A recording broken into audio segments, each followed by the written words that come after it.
Welcome to the Doggie Dojo Show. My name is Trevor Smith, and today we have a special guest back again, Chrissy Joy, to show us how to get your dog ready for their next movie, TV, or commercial.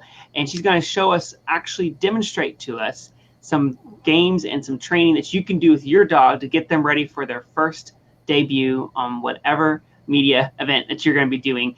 I'm real excited to bring her back on here. We did a previous live stream before talking about how to get started, and I definitely recommend checking that out. It was a great time and great conversation with her, how to get started. And the fact that it's really easy, and don't feel like your dog will never be able to make it to the movies or make it on TV or commercial.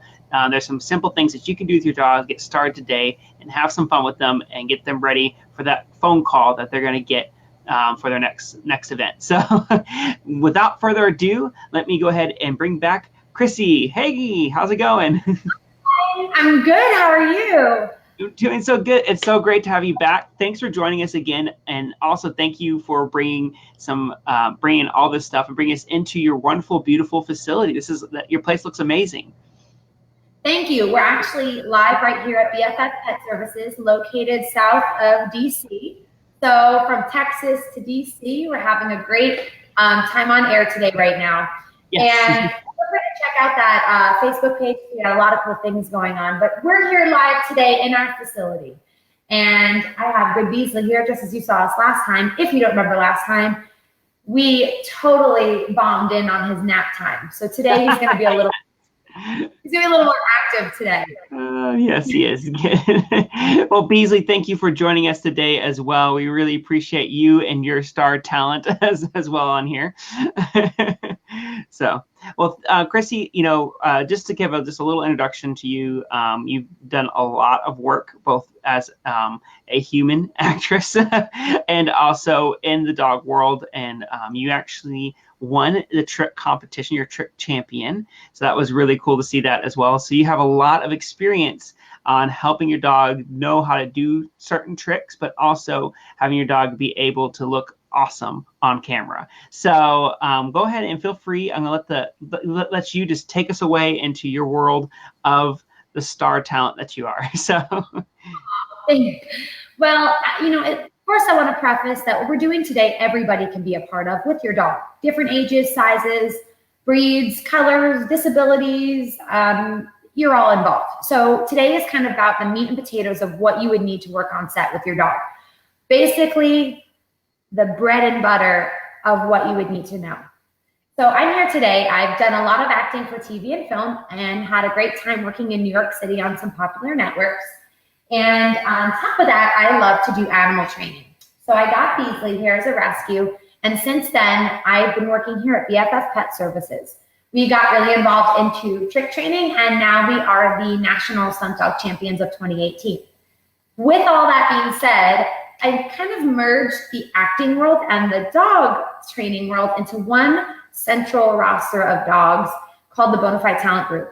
This is where we have a lot of dogs available that are well trained. That would be really good to work on set. So why not start to merge the worlds together? However, to work your dog on set, you're going to need to do some specific moves and activities to make sure that you are valuable when you work on set. Today, I'm here just to show you the basics, but these basics actually prove very difficult for some dogs who might not be excelling on their distance work, right, duration. And so it's distance, duration, and also their focus. And we want to build that threshold for our dogs when we work on set. So before I get started, let me explain one thing about working on set. It's definitely a hurry up and wait process. You hurry up, you get on set, and then you might sit there for 5, 10, who knows how long, because maybe they're changing a light or whatnot. So sometimes if your dog is on set, you need to be able to hold certain positions for a while they set things up, and have your dog be obedient at your side or out on a mark. So it's very good to build that within your dog's talents. Yeah, and I think So it's awesome. I'm real excited about what you're doing with the BFF Talent Group because I know of a lot of stories and I have a little, not too much, but some background in media as well on how frustrating it is for producers or cameramen or whatever to be working with a dog that doesn't have that experience or that training, and yet some of the stuff that they just need them to do, like you're saying, is just a simple sit stay, and some dogs can't do that. And so a lot of times dogs are picked out of looks, but you're going to say, like, not only can you pick out dogs out of looks, but you're going to pick dogs out of talent and looks. So it's going to be really cool to see that. And so they really do focus on what the dog looks like at first. They're not really focused on skill unless it's very specific, but they generally say, I'm envisioning a pug, I want a pug, or they want a big, large, fluffy dog for their house cleaning commercial. So they can really show how the hair in the house is something they can take care of. So they really do go by looks first, and then they kind of move forward. Okay, well, now can we have a dog of that look? Do X, Y, Z. And you can't be more correct, Trevor. Most of the time, they just need a dog to do very simple activities. Will they push the envelope if they can? Sure, because if they can get more, why not? That makes their production look great. But you're also right. They want your dog to come in, do its job, and do it well the first time. If your dog can't nail that spot 4, 5, 6, 7 times, you're now costing them more money, and you're also making them waste a lot of time that they could be moving forward and getting that shoot day completed. Again, they have to pay crew members, makeup artists, and all the actors. And so if you're causing them to delay on set, it's costing them more money, which means that you might not be considered for future work if you're really struggling. Right. That's where a lot of the stress comes from as the person that with their dog, like, I don't want my dog to mess up and look like a fool on camera. And so what is one, like, maybe a behavior that people should get started? What's one of the first behaviors people should look at when training their dog? Absolutely. And the easiest one here, if anyone has used the climb, feel free to chime in with questions anyway. Love to kind of answer them. So we're going to start with the climb bench.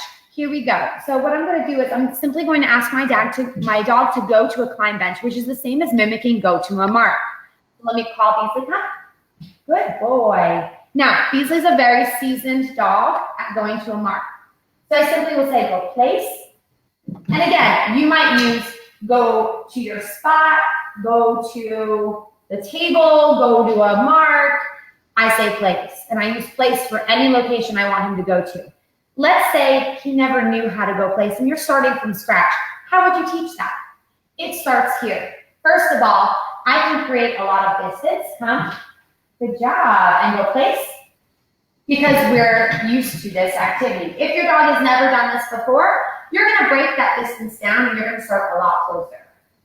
So if I were to start a lot closer, what I'm going to do is work the dog right next to that climb bench, go place, and maybe use a lure to help them go onto the climb bench.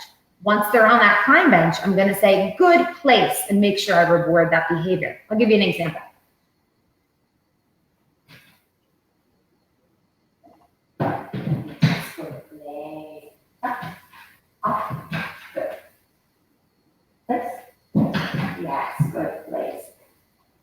Once I have that successfully down, I can start to build the distance. And that's what I really want my dog to learn, is to be able to send him to a place marker from a far distance. Why? Because very unlikely on set, you're going to be able to stand right there at the mark, right? Because there's a camera and there's crew and there's actors and there's a whole scene set.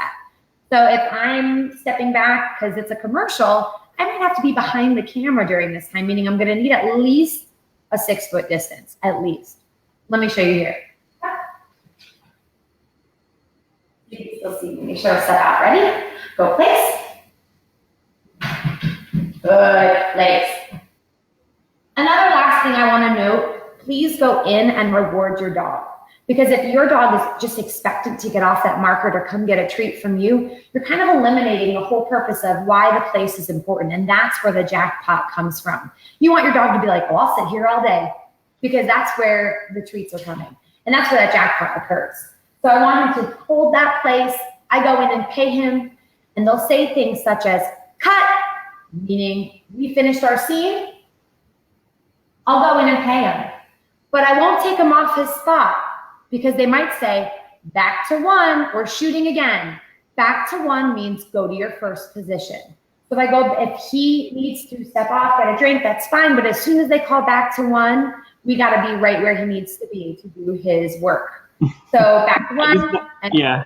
I just noticed good. Beasley looked kind of excited when he said back to one. He's like, I know this one. I know this one. I can do this one. And that's a fun story. He actually learned the word cut and he started leaving the set because he knows, he almost stepped off right there because he knows what that means. That means he gets a reward. So he's very excited to, maybe I'll step off. And he knows back to one means get your butt back in position. So it doesn't end there though. Now we can do something even further, which is maybe go from a mark to a mark. Let's say we're doing a dog food commercial and we need the dog to come in and sit by the actress and then move over and sit by a bag of dog food. So this is where we learn going from mark to mark. So what I'll do is maybe Beasley's offset and you don't see him. So let's kind of do a mimic scene right here. Beasley, come. All right. Action and place. Good. And then we might send him to the next mark, which is located right behind me. So I might step over here. Easily. Okay. Good. Now we've got him going mark to mark. Beasley, go back. Back to one. Yes, good boy. And go place. Good. So that's an example. That's an example of sending your dog from mark to mark. Now, really convenient to have two gigantic spots for your mark to mark. And so that does make it easier when you can have something obvious like a couch or an ottoman or a chair or sitting on a porch, you know, things that are raised off the ground because dogs tend to want to stay there then. It's a little easier. Get a little more challenging because most of the time you go on set, you can't have your gigantic climb that you lugged from your facility. Right. So at that point, what do? Well, just like you do with training and you refine a trick down to what you need, we do the same thing with our climb benches. We start to work with things called target marks. And if you've never heard of them, what they are smaller versions of exactly what we're working on. For example, here's a fit paws target mark. It's like rubber, right? Some dogs are a little playful with this. So then you can use something like a thick piece of wood, a round piece of wood. You can get like a bar stool top. They sell them at like craft stores. And you can use that so it's a little heavier. Now, also recognize this is yellow, bright yellow. Do you know why they paint agility equipment the way they do? Those colors are a little more obvious to a dog to the point where they can see the contrast a little easier. So using something yellow on a dark floor is going to be really successful. If I brought a black marker on this black floor, probably be a lot harder. So it's nice to bring a variety of colors with you when you work on set. Because what if you're working on a green screen and you bring your green marker? It's going to be a little tough to teach that mark. So it's nice to have a variety of colors. Some people will take a marker, like a wooden one, and they'll paint them different colors based on the side that you're using, or even they'll throw a design in. So it's really attractive to your dog. So let me show you a little bit about going to a smaller mark as well.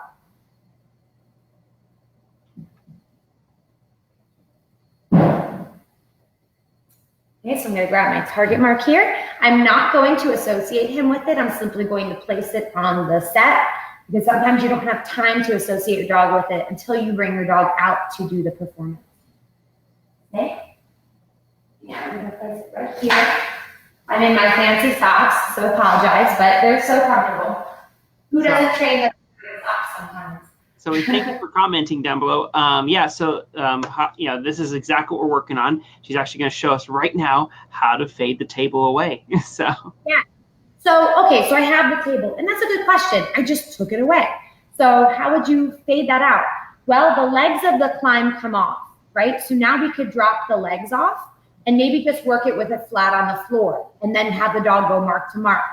Maybe I'll go ahead and do this. Maybe I'll take this and I'll put the target mark on top of the climb.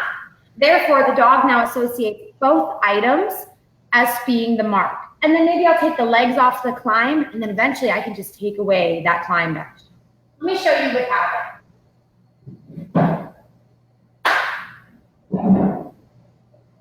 Okay, I'm going to send him to a new mark now. So now this is a fit paws marker. Good. Good job. Go place. Good. And one more time. Beasley, place. That's awesome. Good job. Wonderful. Give the good Beasley some thumbs up down below. Good job, buddy. So we work to a smaller mark, which looks great, but guess what? If you're doing a flooring commercial, can you use something like that? Probably not. So this is where we'll break it down even smaller. I know, we're moving a little fast, but I don't want to keep you guys all day. I could, but Trevor said I'm not allowed. Hey, putting words in my mouth. Come on, guys. Go to your local kitchen store because things are about to get real exciting here. And we have an even smaller mark we're going to work down to. Guess what? Does anybody guess what this is? Feel free to chime in. I'm not going to tell you right away. Let's see if you can guess what this little doodad is right here. Oh. And if you know, let me know and we'll see if you got it right. Yeah. So Beasley's on his mark right there, but guess what? We have to move to something smaller. I even have a green one, which is useful for green screen. It's a rubbery feeling, which means that they can certainly feel it with their paws, which is useful sometimes. So let's use this green one. Beasley, go place. Good. I wonder which one of you are going to be the first person to guess what this is. It took me a bit to guess what it is here in a second. So comment down below if you know what that is. What could this possibly be? And we'll see if you know it. That's for sure. That's your only hint. It's a lifesaver. It's got some massive purpose in life, I'll tell you that. Yeah. Now I have this new marker, and you see it's much smaller on set. Maybe it's something I can disguise for a while. Beasley, go place. Good. And he sits right on it, not around it, right on it. Good boy, stay. And you do your cut. I go in and reward. Beasley, stay, go place. Good, sit. Good. We're about to get into a very important topic regarding how I work with my dog on set. Not so much the place markers, but what about you as a trainer? Good boy, go place. Good. He goes to his other mark, which could be off camera, and then I'm going to send him back in. And action, Beasley place. Good boy, and cut. Now, stay. Here we have my dog on a mark. Once he's there, and just like I said, you fade out the other target mark, you can layer with the new target mark and slowly remove it. But now guess what? What if the dog has to do other moves in this position? It'd be great if our dog just had to sit everywhere, but that's not realistic. So let's try to teach our dogs other things at a distance that are useful, such as stand. Good. Sit. Good. Down.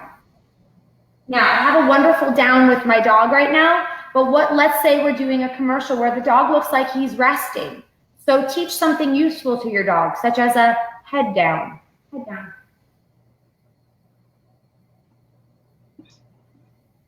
Good. And hold it. Excellent. So we teach our dogs to look most natural, because what if they're like, well, it's great that your dog's down, but he's supposed to be kind of looking like he's sleeping. So I want you to work on kind of expanding the duration, the distance, and definitely wait for them to say cut before you pull them from their position. So they might want that down for a while. Maybe they're going to let it roll for a while and capture all that footage. Head down. Excellent. And that's what I want from my dog. Do you notice even as I talk or as there's talking, he's not lifting his head up? He knows to keep it there until I come in and pay him after the cut. So cut. I reward him on the floor because I want to instill him to stay on the floor, not jump up when we hear cut and things like that. Beasley, go place. Go place. Good. Go place. All right. Very good. Okay. So Beasley's awesome. Here on the People are so close. They're on the verge here. They think they've guessed it is something that's in the kitchen most of the time. We got plate separator.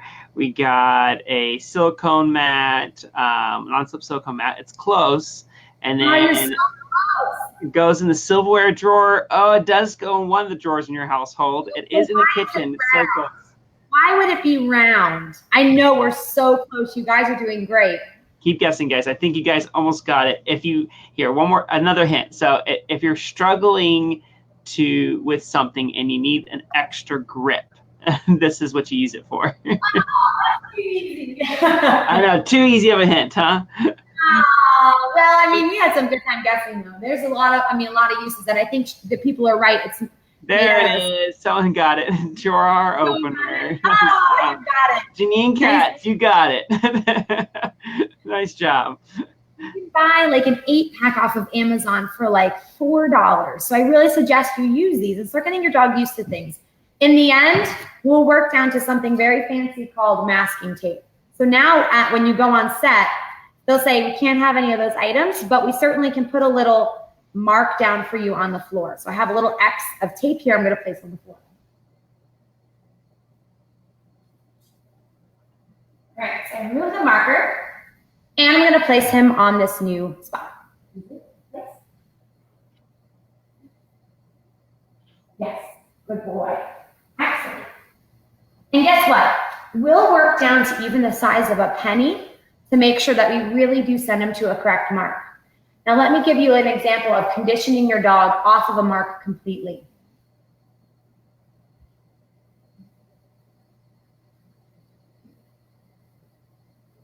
Go place, place, good. Ready? And he's gonna go place. Sit, good, sit. Excellent, good job.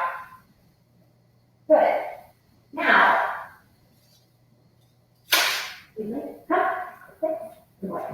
I've removed the marker completely.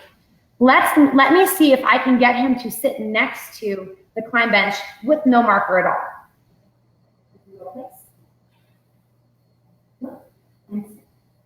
Good, excellent. So now I've worked off of it. I've conditioned him to a location enough that he is aware of the location he's going to, and he ends up going to the correct spot because I moved the marker. He did it several times in the same position. I'm able to then move it away. Now, why would I have tilted that climb bench up for him? Because it's giving him an area of reference as to where he needs to go in place. Just like you would have on set, you might have an actress, a couch, a sofa, and it gives him an area of reference as to where he needs to reside to hit that exact mark. They start to realize where they need to place their body. Again, you have to work down slowly from this. And if your dog starts getting upset or isn't getting the right mark, that's a sign that you need to go back to some of the bigger marks and work back down. Good job. Good boy. Let's go place. Place. Now, I gotta say, one thing I gotta mention too is, I know this comes from the type of training that you do, but it's how happy Good Beezy looks. And how like that's so important, and like using reward-based training like that really helps the dog sparkle and shine. And he just like his ears are up, he just looks ready to go and eager and ready to learn. And I think that also comes from the fact, like you're saying, you always go in to reward your dog. You're rewarding your dog for these behaviors, so they increase in anticipation of the reward. Also helps them kind of be more animated as well. So exactly. And it's important that your dog enjoys their job, because if they're not enjoying it, it shows on camera. And they want your dog to look expressive and to have that glimmer, especially if they're maybe trying to get some exciting move out of your dog. It's going to have to be kind of something, that's going to keep them upbeat. Having a great variety of treats on set, I can't stress enough. Bring a new toy they never saw. Bring something brand new, because maybe if they're like getting a little tired or they're looking around, you can take out that squeaker and they're like, oh, what was that, right?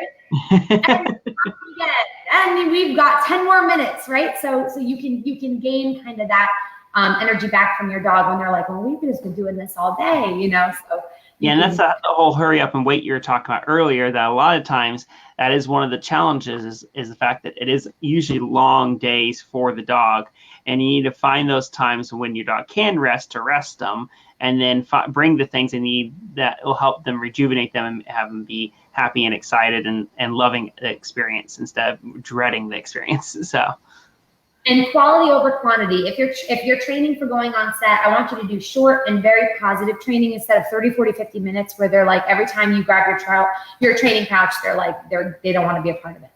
And I can't stress enough the variety of things you can do from a distance, not just go to a place, but also maybe do a sit.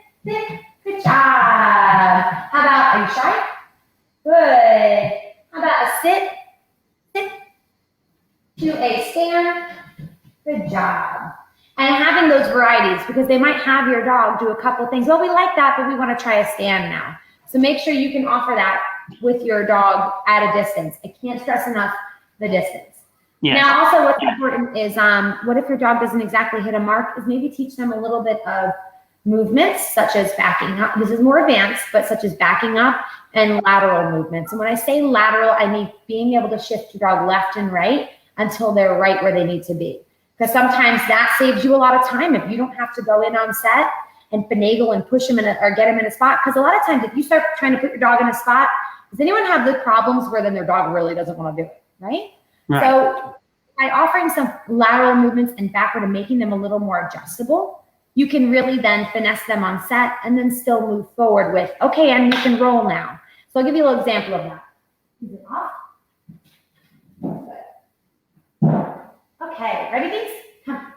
All right, so let's say we went to a mark. Yeah, sit, stay. But he didn't really hit the mark. The mark is actually going to be behind him.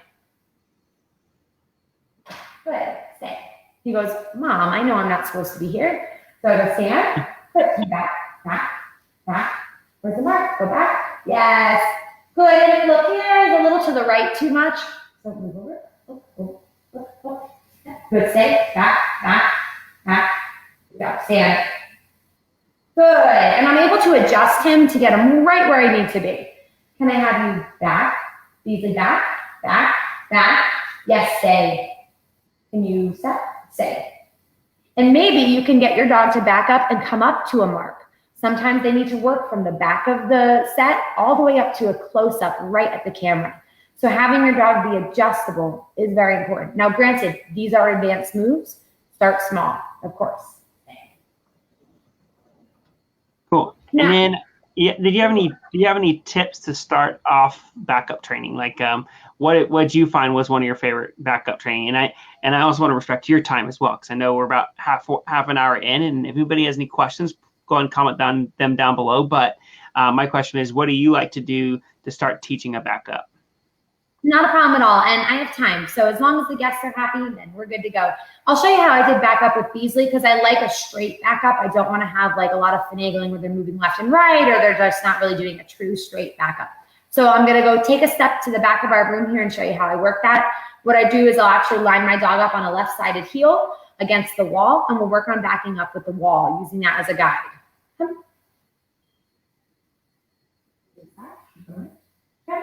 Yes. Watch. And good. Now, that looked pretty easy. So what I do is I take the treat down, almost down to the dog's chest. If you raise it too high, they're just looking up at you and they might end up sitting. So take that treat down to their chest and encourage a step backward. Any sign backward, reward that. Reward that. Just one paw even. Yes. And then you can grow from there and you can say back, back, back.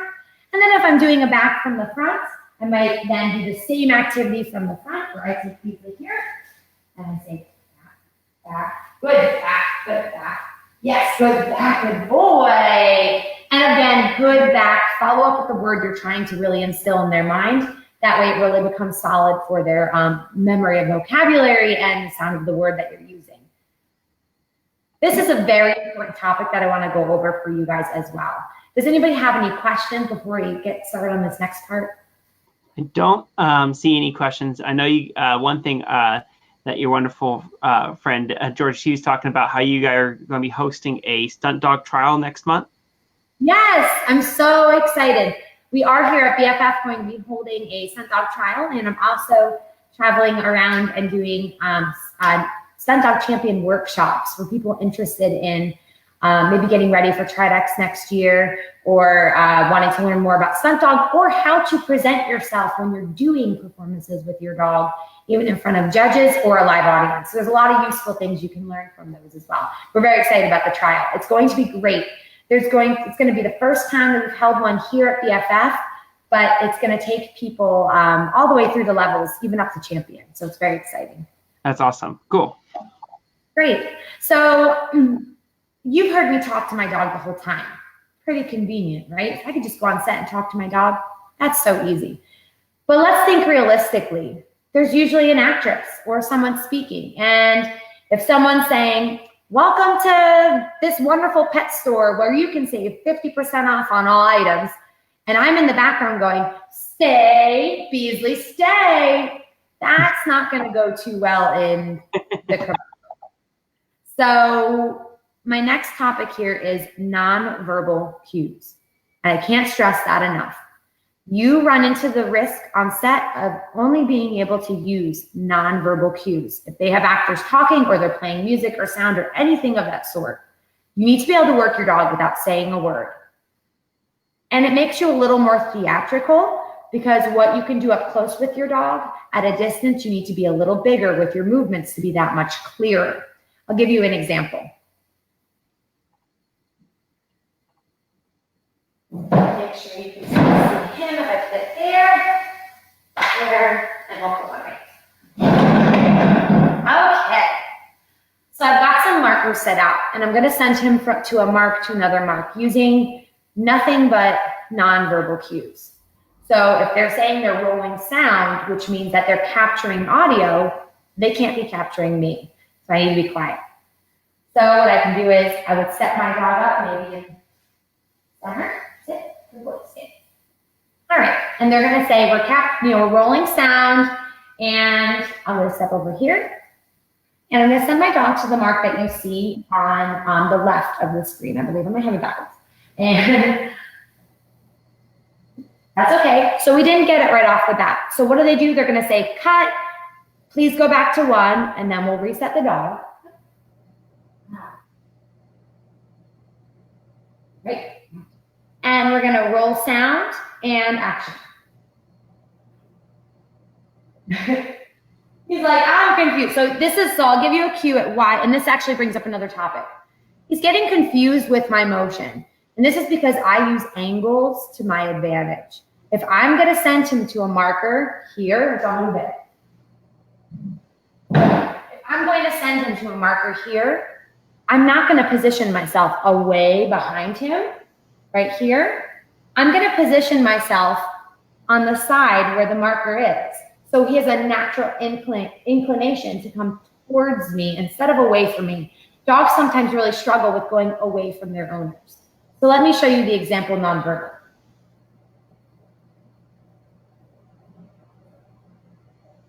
So I'm going to step back here, easily.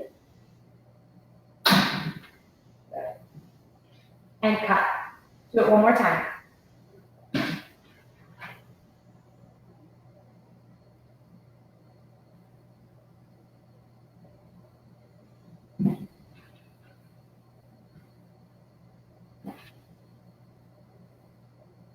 So I did a few things there. Yay.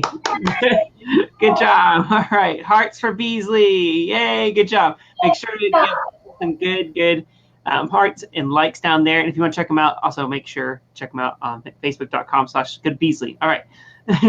Back to your regular schedule program. Hey, so to explain that a little bit, I sent him to his mark silently. Then I had him sit, and my sit from a distance can't just be what we do up close. Sit, or maybe you hold your hands here, or you hold one hand. It's got to be more dramatic, especially if there's a camera in the way and a bunch of gear. So I'll do this and I'll do this. It's almost like a YMCA. My sit is like over my head. And sit. That's important that my dog can see that visually from a distance and know what that means.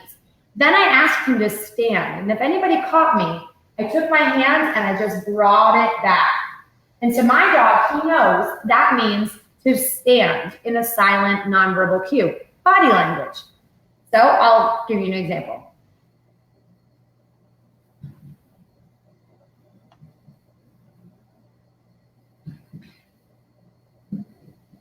Good boy. And so you can see there, I'm able to use just body cues to get my dog to do something without having to talk, which is a very big deal. So if you learn to, and I'll use back, right? There's my hand moving the motion backwards. And if I really need to, let's say, they rarely ask for a spin, but if they do ask for it. Good. He does a nice spin. Good job. And go in and pay him. Remember, reward him at the location, especially for this kind of work to a mark. So that's an example of kind of the importance of nonverbal. I can't stress it enough. Make a body cue for everything you're doing with your dog, so it's that much easier to pull that word away when you need to. And then we'll do an example of a mark-to-mark silent, and I'll show you that. And then I'll show you the example of using a touch stick and why a touch stick is a good tool to have on hand when you're working on set. What are you doing back here? You're doing tap dancing. Here. All right.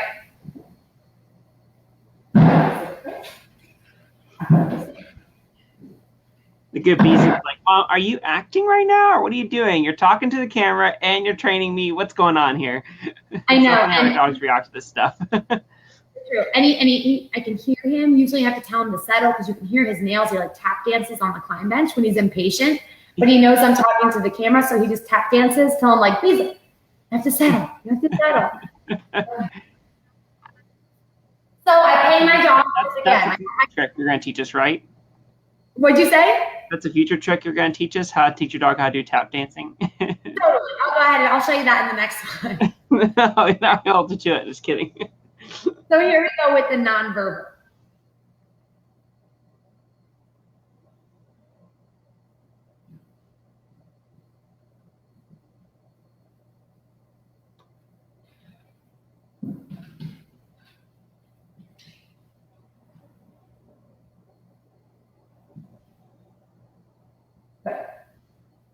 Okay, so there you saw a little bit of that, going from place to place, doing a sit and a stand, all nonverbal. Remember, that's a really useful tool for you guys to learn with your dogs. Yeah, so there you go. On that note, real quick, and what I've noticed which helps out when you're first introducing nonverbals is to say the verbal and then show the hand signal sometimes. But then when you're trying to get the visual, what you can sometimes do is you can actually show the visual first and then do the verbal. That way the dog understands and chains it together like, okay, this means she's about to say sit, and if I sit, I get rewarded. So that way you have to do that. So that's how you fade. So if you want more verbal, of course, you're going to want to put the verbal before the hand signal. If you want more hand signals, you're going to want to put the hand signal before the verbal. Whatever's stronger, you want to put second to whatever's weaker command-wise, whether it be verbal or hand signal. So just so, and I don't know if you would agree that that's something that's how you trained it with Beasley. Absolutely. I like to sync them together so I can pull one or the other out as I need them, but I do use them as very two separate entities, and then I'll layer it. Also, I want to tell you that people who love trick training, that tricks are very useful. I'm actually going on a shoot next Tuesday in New York City, and the dog has to carry an item from A to B. So there you go. You got your 2 marks, but now you're getting a trick involved where you need the dog to hold an item and bring it to point A or point B. And they might have to sit there and hold it for a little while so they can get that shot they really need. If your dog just goes and drops it right away, you might run into some trouble. So having your dog utilize their tricks at a distance is only going to help you in the end. Our pug, which you can kind of see back on that banner right there, is actually in Disney, and he had to do a lot of things that a pug doesn't normally have the capability of doing because of their shorter snout, and holding items is difficult for them because sometimes they can't breathe as well. So we worked very hard with certain props so he could do that. I always tell you, if you're going to work with some props, such as he had to hold a screwdriver, feel free to bring that prop on set, because sometimes the props they have for your dog is not really going to work for your dog. So we were able to use our screwdriver, which we made a softer handle, and it was a light screwdriver, which then was able to be utilized on set. So I highly recommend to bring things along that you've been practicing with, so they might be able to mimic it right then and there and make it. Sometimes they have a props department, or you can go ahead and they'll just use that. So I've shown you different things here. I've shown you everything from doing your verbal cues, mark, going down to a smaller mark, going mark to mark, all the way to using your nonverbal cues, and that's very important as well. Now I'm just going to show you a brief thing about using a touch stick and why that's important. And so let me go ahead and grab that touch stick.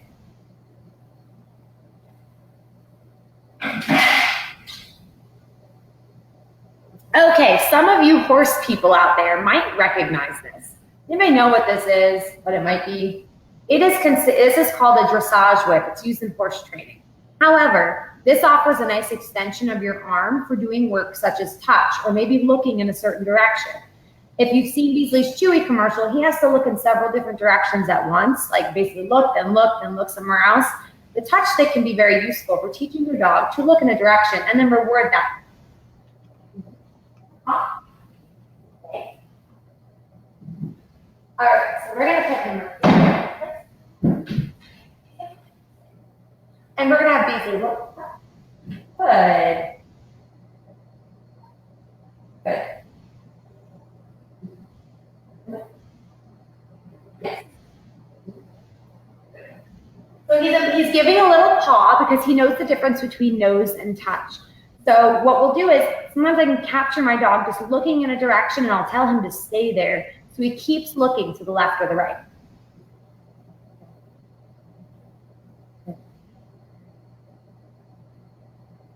So I've been able to capture that looking in a direction and then staying there. If this is above your head and you're having a little trouble, I want you to really break it down. I want you to reward every time they touch the end of this with their nose, reward each time, and then you can start to layer in maybe a wait or a stay to keep that look there. And lastly, if that's not working for you, I want you to simply teach your dog to look left and right while sitting in one spot and not turning their entire body left or right. I'll show you right here. Sit. Stay. I need my dog to now look left and right. Sit. Okay, good boy. Stay. Look. Good. And move over. Good. And just getting your dog to look left and right. Can't say how many times I've run behind camera left and right like a football player running drills to get my dog to look left and look right. And sometimes it has to happen really fast. Sometimes it does help to have someone else on set with you so your dog can trust another worker. So it's good that your dog can work with other people. Their own props, even though they say they're going to build their own props, it can be really important because actually, in fact, like when I was working with Sarah on America's Got Talent, and they're having her do routine after routine after, for week to week, it was kind of scary because at some points there was times where they're like, where's the props department still working on your prop? And she didn't get it until 12 hours beforehand. And then she's like, this isn't going to work. Like the dog's not going to be able to stand on this. It's going to slip right off or something like that. And so that's another thing too. I mean, it's something else we have talked about previously too, is kind of know your dog's limitations, but and what they can or cannot do, because nobody wants a dog to be injured on set. So, and I know that the Humane Society will actually be on set to be able to keep an eye on that kind of stuff. But yeah. They not only are there to make sure your dog's not overworked and comfortable, but they are there to see if it's not possible. But that also means, like, let's backtrack before you even got on set. Please make sure that you don't say your dog can do something that it just can't do. So if your dog needs to learn to roll over, don't say he can roll over and then in your mind you're like, I can teach him that in a week. Don't do that, because you're really running a risk like, oh, that's great, but can you do it at a 6 foot, 8 foot, 10 foot distance? Sometimes you got to send your dog really, really far away from you, and that can create some challenge as well. And so I always say, play up on your dog's capabilities. You have a Frisbee dog and they need a dog to do a really cool jump in a field for a lawn care company, then you might be the person. Beasley, not so much, because he's not very good at catching. But I know that about him, so I'm not going to ask to get there on set.